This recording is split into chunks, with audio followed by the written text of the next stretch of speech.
네, 미국 증시에 직접 투자하는 서학개미는 물론이고 미국 주식을 통해서 오늘 우리 장에 힌트 얻어가는 시간입니다. 새벽 정말 그 꽃샘추위를 뚫고 저희 이른 아침 함께해 주신 분입니다. 이성웅 다올투자증권 영업부 차장님 모셨습니다. 어서 오십시오, 차장님. 네, 안녕하십니까. 반갑습니다. 네, 오늘 알려주실 종목부터 소개 부탁드립니다. 네, 우선 그 로블록스라는 그 기업인데요. 우선 로블록스 기업 자체가 이제 어떻게 보면은 이 게임 회사라고 지금 인식이 많이 좀 되고 있는데, 이 게임을 게임을 만드는 회사가 아니라 게임 플랫폼을 만들어서 제공하는 기업이 바로 이제 로블록스거든요. 그러니까 어떻게 쉽게 생각하면은 이제 게임계 유튜브 쪽에서의 구조라고 좀 볼 수 있겠는데, 뭐 유튜브 같은 경우에도 이 크리에이터가 있고 이 부분을 구독하는 구독자 수가 있고, 또 이제 광고료를 유튜브에서 이 크리에이터한테 지불을 하잖아요. 뭐 한마디로 이제 그 로블록 스튜디오에서 이 플랫폼을 제공하고, 이 플랫폼 안에서 로블록스에 대한 이 게임을 좀 만드는 그 개발자가 좀 따로 있고요. 근데 이 개발자 같은 경우는 일반적으로 뭐 크리에이터라고 말씀드렸다시피 모든 국민이, 전 세계 국민이 그걸 만들 수 있고, 또 그 만들었던 게임 툴 안에서 같이 이용하고 하게 되면은 이제 로벅스라는 코인 자체를 구입해서 이제 이 부분을 이제 수익으로 창출하는 게 바로 이제 로블록스라고 볼 수 있겠는데, 근데 이 대부분 이제 로블록스를 해보셨던 분을 본다고 한다면 대부분 이제 어린아이들. 그러니까 미국 안에서도 16세 이하 어린이들이 거의 60%가 유저라고 좀 볼 수 있거든요. 그리고 특히 이제 말씀드렸듯이 이 개발을 하는 이 게임 그 개발을 하는 부분에 있어서도 지금 거의 미국에서 4천만 명의 이상의 어떤 게임 툴이 갖고 있고, 이 부분을 또 개발하려고 배우는 사람도 많기 때문에 이 로블록스에 대한 가상현실의 이 플랫폼 이용하는 사람들은 굉장히 많이 늘어날 가능성이 크다라고 좀 생각이 되고 있고요. 뭐 실제적으로 이제 메타버스라는 그런 그 항목 안에서도 이 로블록스가 미국 안에서도 어떤 선두주자라고 좀 판단이 좀 되고 있습니다. 이 로블록스 종목을 두고서 게임주로 볼 것이냐 아니면 메타버스주로 볼 것이냐에 대한 논쟁이 좀 있는 것 같더라고요. 지금 사업 내용을 좀 정리해서 말씀을 주셨는데 실제로 돈을 버는 회사인가요? 지금 실적 현황은 어떤가요?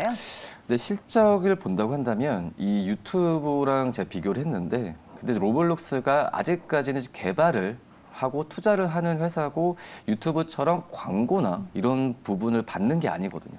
최근에 이제 광고에 대한 수익 부분을 최근에 좀 시작을 했었고, 뭐 그러기 때문에 이거에 대한 이 실적에 연결되는 부분은 이제 올해는 가셔야 되지 않을까. 근데 지금까지 봤을 때 어쩔 수 없이 이 로블록스가 계속 좀 적자 구조가 날 수밖에 없는 건, 이 계속해서 이제 이 개발비가 계속 들어가고 있기 때문에 처음에 이제 2021년에 상장했을 때는 굉장히 시장에서 많이 뜨거웠거든요.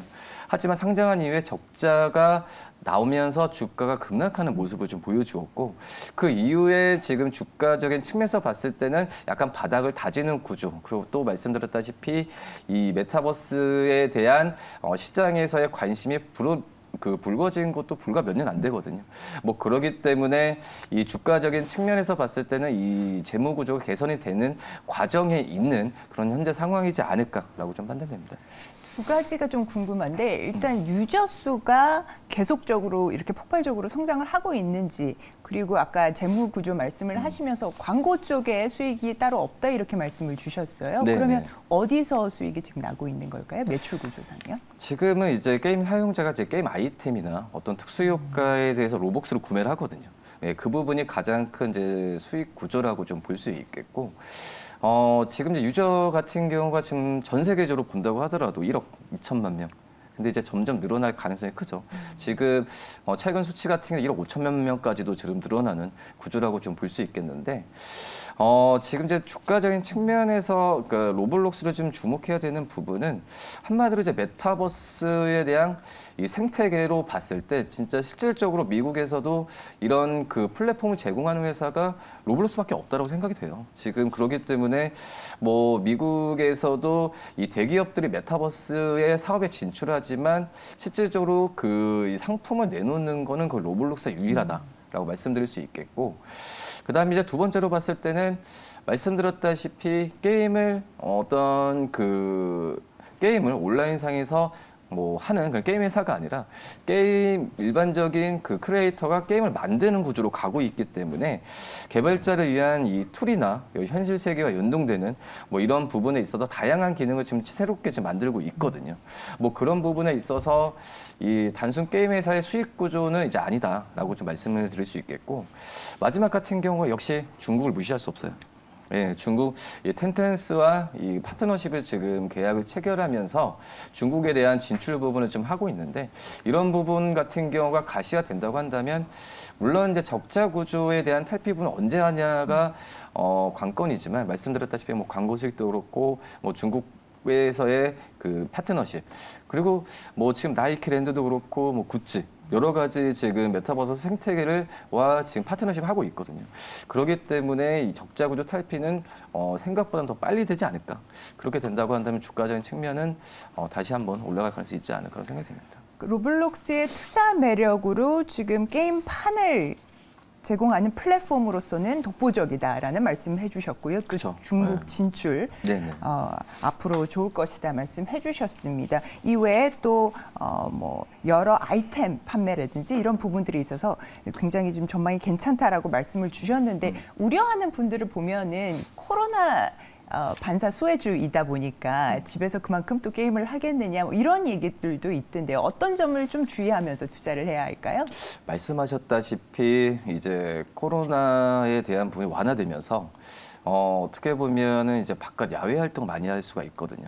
그렇기 때문에 그 유의할 점이라기보다는 이 게임 회사에 대한 인식이 좀 약간의 있기 때문에 이거에 대한 부분이 있지만, 근데 게임 회사라고 제가 서도 계속 말씀드리잖아요. 게임 회사가 아니라 메타버스 플랫폼을 제공하는 회사. 그러니까 뭐 게임 회사에 대한 수익 구조가 아이템에 대한 부분이 아니라, 아이템은 개발자와 그리고 이걸 이용하는 그러니까 유저들 사이에서의 거래거든요. 그렇기 때문에 이거에 대한 인식에 대한 탈피 부분이 굉장히 좀 중요하지 않나라고 좀 생각이 되고 있고요.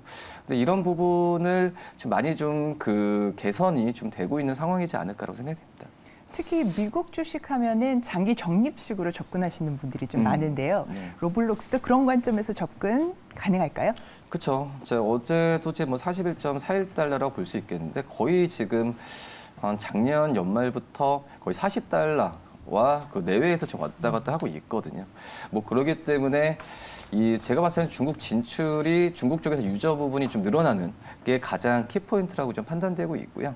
이거에 대한 가시화 부분은 좀 일어날 가능성이 지금 이용 유저 수도 그렇고 올해 하반기 때는 좀 일어나지 않을까. 그렇기 때문에 지금 현재 담아둬도 괜찮은 게 이 로블록스의 그런 주가이지 않을까 생각이 됩니다. 네, 오늘 로블록스에 대한 전반적인 사업 내용들, 투자 매력 포인트들, 그리고 또 추천의 말씀까지 해주셨습니다. 이성웅 다울투자증권 영업부 차장님, 대단히 감사합니다. 다음에 또 다른 종목으로 또 소개 말씀 부탁드리겠습니다. 감사합니다. 네, 감사합니다.